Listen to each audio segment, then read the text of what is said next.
Saxo Bank, l'expert de la bourse en ligne présente Sud Radio, les incontournables de la bourse. Thomas Binet. Nous nous retrouvons comme tous les lundis soirs avec notre consultant Fabien Cariel, qui est directeur général de Saxo Bank, pour parler bourse et marché financier. Bonsoir Fabien. Bonsoir Thomas. Alors on va parler d'un mot qu'on entend souvent en France quand on parle de bourse, le fameux PEA. PEA qui signifie plan d'épargne en action. C'est un plan qui a été créé en 1992 en France, mais on en a fait quoi et c'est pour en faire quoi justement, mon cher Fabien ? Alors le plan d'épargne en action, comme son nom l'indique, c'est pour épargner et investir son épargne dans des actions. C'était effectivement le gouvernement qui a créé ça en 92 pour inciter l'investissement long terme dans l'économie réelle, un mot qu'on n'utilisait pas en 92, mais dans le monde productif. Et donc, avec le PEA, on peut se constituer un portefeuille qui investit dans des actions ou dans des fonds d'investissement qui eux-mêmes investissent dans des actions. Alors pourquoi faut-il ouvrir un PEA, en fait ?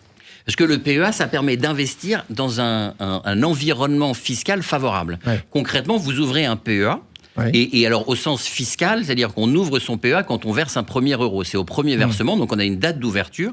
Et 5 ans après cette date, quand vous retirez de l'argent de votre plan d'épargne, vous ne paierez pas d'impôt sur le revenu, vous paierez uniquement les charges sociales. D'accord. Et l'autre gros avantage, c'est que quand vous achetez et revendez des actions au sein de ce PEA, vous n'allez pas payer d'impôt.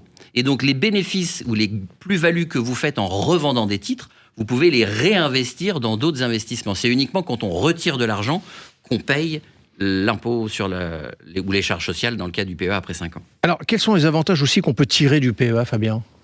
Le PEA, donc, avantage fiscal. Oui. Et un champ d'univers qui est extrêmement important, puisque autant au départ, c'était un outil qui avait été pensé pour investir dans les actions françaises, mais avec la construction de l'Europe, ça a été élargi aux actions européennes. Et donc, vous pouvez investir dans des boîtes allemandes, dans des boîtes danoises, dans des boîtes comme Novo Nordisk au Danemark, comme des boîtes comme Rheinmetall, comme des boîtes comme Ferrari. Donc, il y a un champ d'investissement qui est très large, et tout ça dans un environnement fiscal très favorable. Alors, on va s'intéresser un peu à la méthodologie. Comment se passe, Fabien, la gestion d'un PEA ?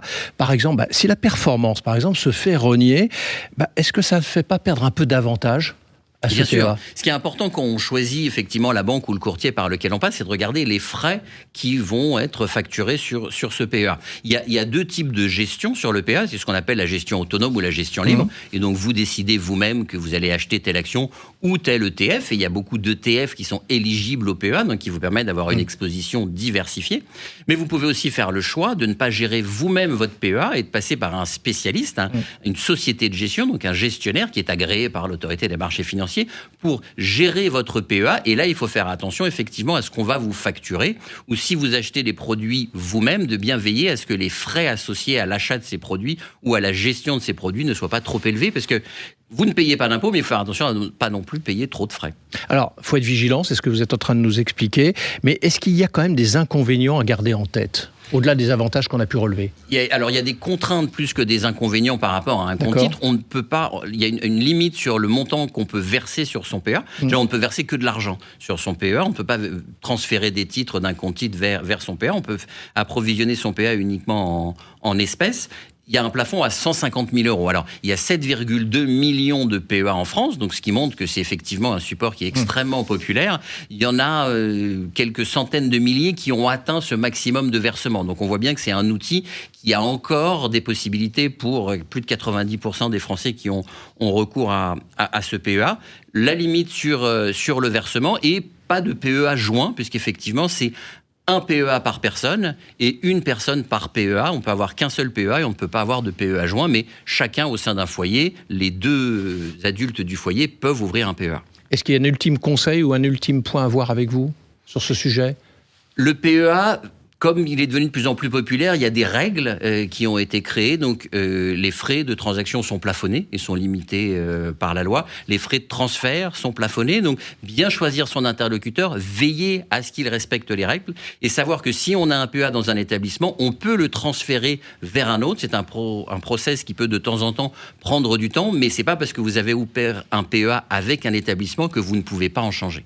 Alors, votre conseil, c'est de dire il faut en ouvrir un et c'est un très bon outil en fait pour débuter en bourse. C'est un très bon outil pour investir sur le long terme, qui est la durée d'investissement pour la bourse. Merci Fabien, et on vous retrouve lundi prochain pour un autre numéro d'Oser Investir, les incontournables de la bourse. Et pour ce qui me concerne, je vous donne rendez-vous dimanche à 9h25 dans la matinale week-end. Sud Radio, les incontournables de la bourse. Thomas Binet. Avec Saxo Bank, l'expert de la bourse en ligne.